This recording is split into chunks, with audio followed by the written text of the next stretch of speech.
الحمد لله وحده والصلاة والسلام على من لا نبي بعده وعلى آله واصحابه اجمعین وبعد.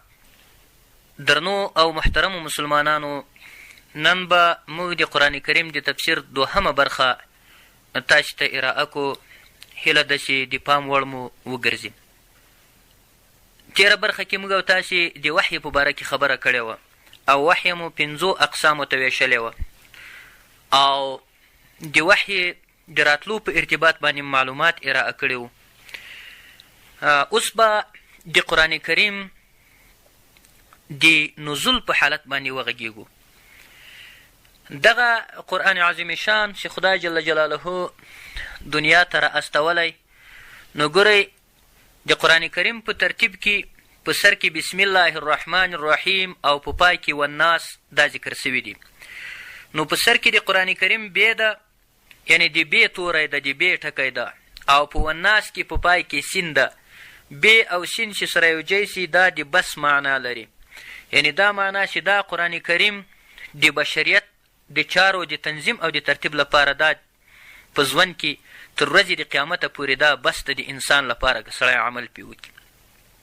دا قرآن کریم بس ده لکه څرنګه چې یو شاعر ویلی دی: اول و آخر قرآن بچی با آمد و سین، زان که اندر رهیدین رهبر ما قرآن بس. او دغه رنګه پښتو کې هم یو شاعر وایي د پاک قرآن پیل په با ختم په سین شو، ولې ځکه رهبر مو په دارینو کې قرآن دی بس. نو قرآن کریم د الله جل جلاله کتاب په رسول الله صلی الله علیه وسلم باندې چې نازلېده، حضرت عایشه صدیقه رضی الله تعالی عنها ام المؤمنین د مسلمانانو مور، د رسول الله صلی الله علیه وسلم بیبي، د حضرت ابوبکر صدیق رضی الله تعالی عنه لور ده، چې بیا یې رسول الله صلی الله علیه وسلم ته په حواله د نکاح کې ورکړې وه او د احادیثو راویه ده. او حضرت عایشه د مسلمانانو هغه مور ده چې په ټولو صحابه کرامو او صحابیاتو کې د راویانو په درجه کې په دوهم ځای کې قرار لري. مثلا اول راوي چې ډېر احادیث روایت کړي د حضرت عبدالرحمن ابو هریره رضی الله تعالی عنه ده، او دوهم په احادیثو کې زیات روایات چې د هغه د حضرت عایشې صدیقې رضی الله تعالی عنها ده. حضرت عایشه فرمایي چې رسول الله صلی الله علیه و آله وسلم چې 40 کلو ته ورسېدو، نو تر 40 کلو لږ مخکې په دې وخت کې دا 40 کلو ته چې په رسېدو سو، په دې وخت کې په رسول الله صلی الله علیه وسلم باندې دغه ښه خوبونه او صالح او نیک خوبونه دغه شروع سو. نبی علیه السلام به د شپې پروت و، ډېر خوندور او ډېر ښکلي او ډېر مزدار او دیني او اسلامي او مهذب او پاک خوبونه به یې لیدل. دا خوبونه به یې لیدل او لیدل لکه څرنګه چې بخاري شریفه کې حدیث ده د حضرت عایشې صدیقې روایت ده. هغه فرمایي چې اول ما بدأ به رسول الله صلی الله علیه و آله وسلم الرؤیا الصالحة، اول هغه شیان چې رسول الله صلی الله علیه وسلم ته وحی شروع کېدله، په د اولو ورځو کې دلته نیک خوبونه رسول الله صلی الله علیه و آله وسلم لیدل. کله چې دو خوبونه ولیدل یو څو شپې، نو دلته د دو اتله دنیا چې زړه تور سو او د دنیا له خبرو یې زړه ګوښه سو او خلوت او ګوښه نشیني اختیار کړه. او په احادیثو کې او تفاسیرو کې راځي چې حضرت خدیجة الکبرا رضی الله تعالی عنها ته به یې وویل چې ای خدیجې، ما ته یو څه خوراک او یو څه څښاک راکه او زه داسې یو ګوښه ځای ته ځمه، هلته د خدای جل جلاله عبادت شروع کوم. دلته هغې به ورته خواړه او خوراک او څښاک یو شی ورکړو، به یې ورسره یوړو او رسول الله صلی الله علیه وسلم به غار حرا ته، غار حرا په جبل نور کې د مکې مکرمې په جبل نور کې یا د نور په غره کې یو غار ده چې هغه غار حرا بلل کېږي. دغه غار حرا ته به ولاړ او په دغه غار کې به د وظیفه او هلته به د خدای جل جلاله ذکر او د الله جل جلاله عبادت دا به یې شروع کړو. دا به یې شروع کو، په عبادت باندې به لګیاو او له خلکو سره به یې کار نه لارو. نو رسول الله صلی الله علیه وسلم فرمایي چې یوه ورځ زه په دا غار کې په عبادت باندې لګیا ومه، که ګورم چې د اسمان لخوا چې یو څوک راځي او له پاسه غږ را باندې کی بسم الله الرحمن الرحیم اقرأ. دغه خبره چې دا بسم الله الرحمن الرحیم ده، دا اکثرو کتابو نه ده را اخیستې، مګر محققینو و مفسرینو دا ویلي دي چې بسم الله الرحمن الرحیم جبرائیل علیه السلام چې اول راغی بسم الله شریفه یې ورته وویله او دا یې ورته چې بسم الله الرحمن الرحیم اقرأ. کله چې د اقرأ کلمه ورته وویله، رسول الله صلی الله علیه وسلم فرمایي چې ما ته دا ملک را نږدې سو او دا یې راته وویلې چې بسم الله الرحمن الرحیم اقرأ، ولوله په نامه د خدای جل جلاله چې هغه رحمان او رحیم ذات ده. اقرأ یعنی ولوله. زه وایي حیران سوم، په جواب کې مې ورته وویل چې ما انا بقارن، زه خو قاري نه یم، لوستونکی نه یم، ما خو تر اوسه پورې څه نه دي لوستي او نه مې څه ویلي دي. نو وایي دا ملایکه جبرائیل علیه السلام چې رانږدې سو او زه یې په غېږ کې ونیولم او ټینګ یې کړم، حتی دومره یې ټینګ کړم چې په ما باندې ډېر سخت بوج او فشار راغی او پښتۍ مې په دې وډار سوم چې دا پښتۍ مې یو تر بل سره تېرې نه شي. دویم ځل یې بیا راته وویل اقرأ، بیا وایي ما ورته چې ما انا بقارن یا ما انا بقارئ، زه خو لوستونکی او ویونکی نه یم، نه سم ویلی. بیا وایي دا ملایکه را نږدې سوه، زه یې په غېږ کې ونیولم او دومره یې ټینګ کړمه چې په خپلو پښتیو مبارکو باندې وډار سوم. دریم ځل یې بیا را ونیولم او بیا یې سره ټینګ کړم، بیا یې راته وویل چې اقرأ باسم ربک الذي خلق خلق الانسان من علق اقرأ وربك الاکرم الذي علم بالقلم. اقرأ باسم ربک الذي خلق، اقرأ ولوله باسم ربک الذي، په نامه دي رب دي تا باندې هغه رب خلقه چې پیدایشت او جعل د مخلوقاتو یې کړی ده. خلق الانسان من علق، او پیدا کړی د انسان له یوې نطفې او له یوې ټوټې د وینې څخه پیدا کړی ده. اقرأ ولوله وربک الاکرم، او رب دې تا چې د ډېر مهربان ده. الذي علم بالقلم، هغه خدای جل جلاله چې خلکو ته یې تعلیم ورکړی ده په واسطه د قلم سره.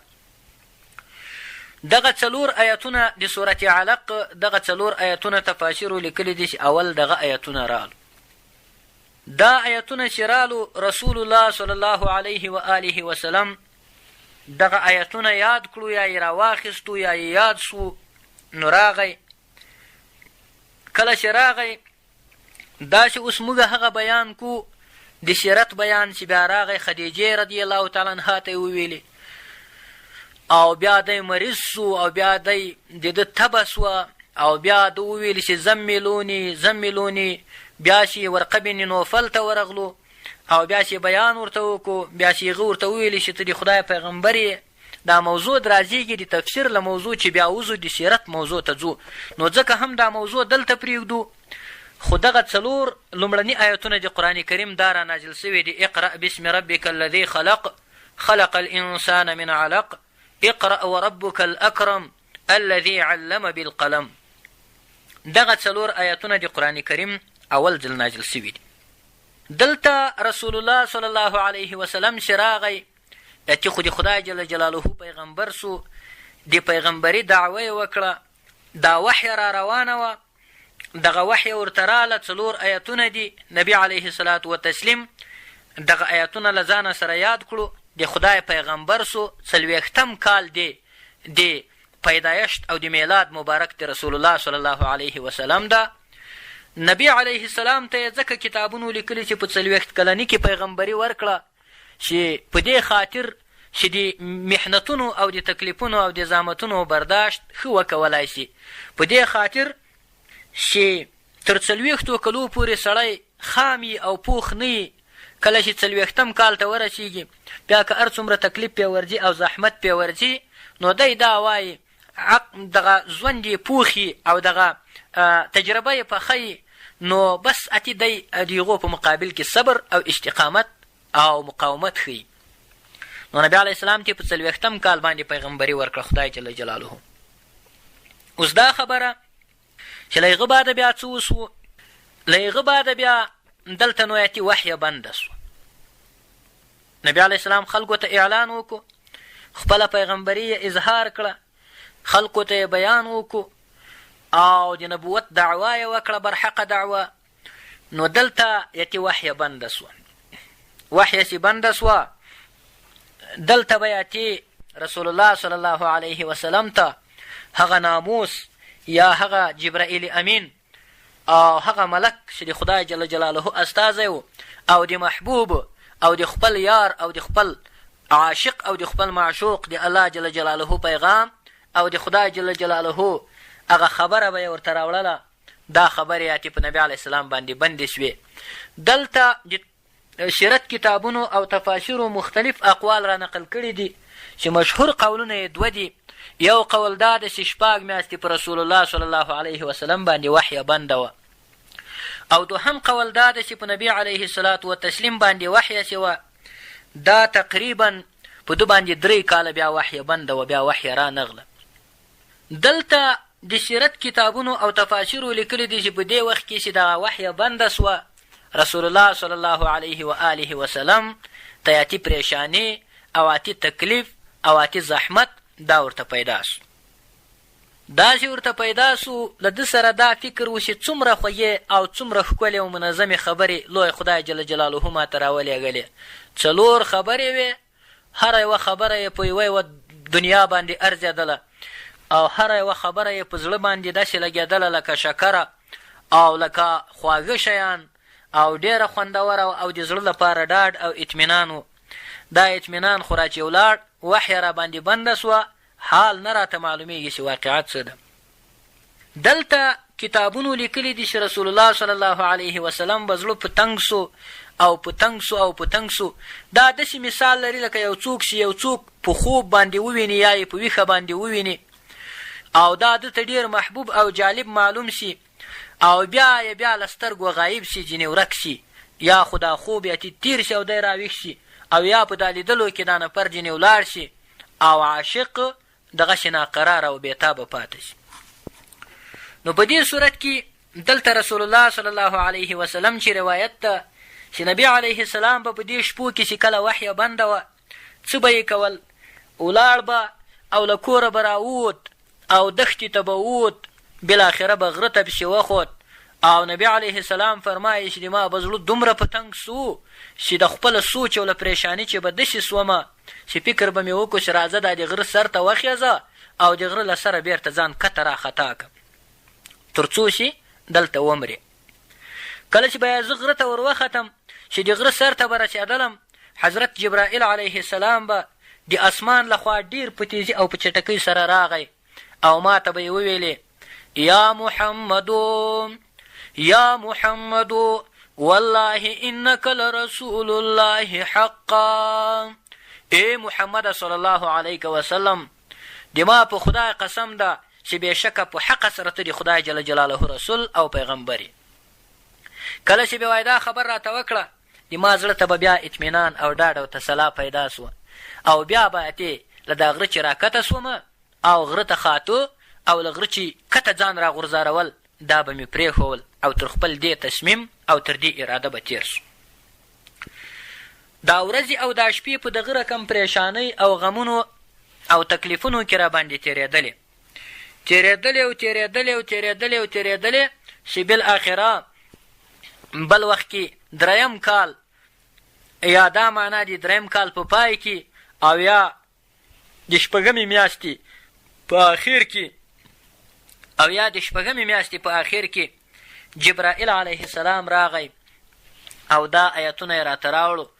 اعوذ بالله من الشیطان الرجیم بسم الله الرحمن الرحیم یا ایها المدثر قم فانذر وربك فكبر وثيابك فطهر والرجز فاهجر ولا تمنن تستكثر ولربك فاصبر.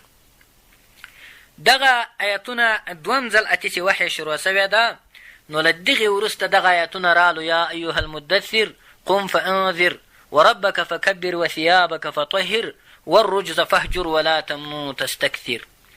دغه آیت شریفونه چې رالو دلته یې د وحی جریان او د قرآن کریم د نزول حالت دا شروع سو. دغه د وحی راتګو اوس دا خبره چې قرآن کریم په یوه وار باندې نازل سوی ده او که په ډېرو وارو باندې نازل سوی ده او که په ډېر وخت کې نازل سوی ده او که یو آیت نازل سوی ده، اوس به په دې کې وغږیږو. دا خبره قرآن کریم د الله جل جلاله ذاتي او ازلي صفت او د خدای جل جلاله کلام او غیر مخلوق ده. دا د موږ او تاسې د عقایدو فیصله ده چې قرآن کریم د خدای کلام ده، د الله صفت ده او کلام نفسي ده او غیر مخلوق ده او نوی نه ده پیدا سوی. دا د الله تعالی کلام د خدای صفت ده او قائم ده په ذات د الله جل جلاله پورې، او نه د خدای پاک سره عین ده او نه له خدای جل جلاله چې غیر ده. ځکه د خدای پاک صفتونه چې د صاحب د قصیدې ویلي دي صفات الله لیست عین ذات ولا غیر سواه ذو انفصال. د خدای جل جلاله صفتونه چې دي دا عین ذات د خدای جل جلاله نه ده ولا غیر سواه ذو انفصال، او نه له خدای جل جلاله چې غیر دي چې هغه بیا له خدای جل جلاله چې جلاوالی او جدایي دا قبوله کړي. نو دا د خدای پاک صفت و. په لوح محفوظ کې لوح محفوظ یوه تخته ده چې الله جل جلاله په خپل قدرت سره پیدا کړې ده. دغه لوح محفوظ دغه له اسمانونو نه پورته یوه تخته ده. په دې تخته باندې دا قرآن کریم ټول لیکلی و له حمده تر والناسه پورې. دا قرآن کریم په لوح محفوظ باندې الله جل جلاله ولیکو. بیا له هغه بعده څه وسو؟ بیا له هغه بعده دا قرآن کریم الله جل جلاله په یوه وار باندې اول اسمان ته رانازل کو. دا ټول دا 6666 آیتونه قرآن کریم چې و دا الله جل جلاله په یوه وار باندې له لوح محفوظه چې اول اسمان ته رانازل کو. په اول اسمان کې یوه کوټه ده. دا کوټه بیت المعمور نومیږي. بیت المعمور په اول اسمان کې یوه کوټه ده. د کعبې شریفې په برابر باندې دا دلته په ځمکه کې چې کومه کعبه شریفه موجوده ده، د دې کعبې شریفې په استقامت او دلته خلک تر دې کعبې شریفې راګرځي او طوافونه کوي. د دې کعبې شریفې په برابر او په استقامت باندې په اسمان کې هم یوه کوټه ودانه ده الله جل جلاله پیدا کړې ده. دغې د ځمکې کوټې ته خو کعبه شریفه ویل کیږي او د اسمان هغې کوټې ته هم بیت المعمور ویل کیږي. او دلته د ځمکې تر کوټه خو هغه انسانان او پیریانان طوافونه کوي، او د اسمان کوټه چې کومه د بیت المعمور تر هغې کوټې د خدای جل جلاله ملایکه دا طوافونه کوي او راګرځي. نو خدای جل جلاله له لوح محفوظه چې دا قرآن کریم په یوه وار باندې دا رانازل کو کوم جته دغه اول اسمان ته له لوح محفوظه چې اول اسمان ته بیت المعمور ته رانازل کو. او په بیت المعمور کې د شب قدر په شپه باندې یا د لیلة القدر په شپه باندې چې هغه تفاسیرو لیکلي دي چې لیلة القدر په رمضان المبارک کې د روزې مبارکې په میاشت کې هغه 19مه شپه ده یا هغه 20مه شپه ده یا هغه 90مه شپه ده. دغسې مختلف روایات راغلی دي چې د قدر شپه وه، شب قدر و، او د روژې مبارکې 19مه وه، او یا د روژې مبارکې 20مه وه، او یا د روژې مبارکې هم 90مه وه. په دغه شپه باندې الله جل جلاله قرآن کریم اول اسمان ته رانازل کو، په بیت المعمور کې کېښو او لا لوح محفوظه چې رانازل کو. دې ته خدای جل جلاله په قرآن کریم کې هم دا خبره ذکر کړې ده انا انزلناه فی لیلة القدر وما ادراک ما لیلة القدر. انا بېشکه موږ چې خدای پاک وایي انزلناه موږ رانازل کړی ده دا قرآن کریم فی لیلة القدر په شپه د قدر کې. نو دغه شپه د قدر چې وه د روژې مبارکې 19 یا د روژې 20 او یا د روژې مبارکې هم 90مه شپه وه. بخښنه غواړم. نو په دغو شپو کې تفاسیرو اختلاف کړی ده. نو دغه د روایاتو اختلاف ده. دا قرآن کریم دا له لوح محفوظه چې اول اسمان ته بیت المعمور ته چې ملایکې طواف تیر کړي او خدای پاک یوه کوټه جوړه کړې په اول اسمان کې بیت المعمور یې بولي دې ته رانازل سو او هلته یې کېښو. بیا له هغه چې یو آیت یو صورت دغه د شروع سو اقرأ باسم ربک الذي خلق الانسان من علق له دغه چې شروع سو او آخرنی آیت د قرآن کریم چې رانازل سوی ده هغه علماو لیکلی دي چې هغه آیت دا و چې الیوم اکملت لکم دینکم واتممت علیکم نعمتي ورضیت لکم الاسلام دینا.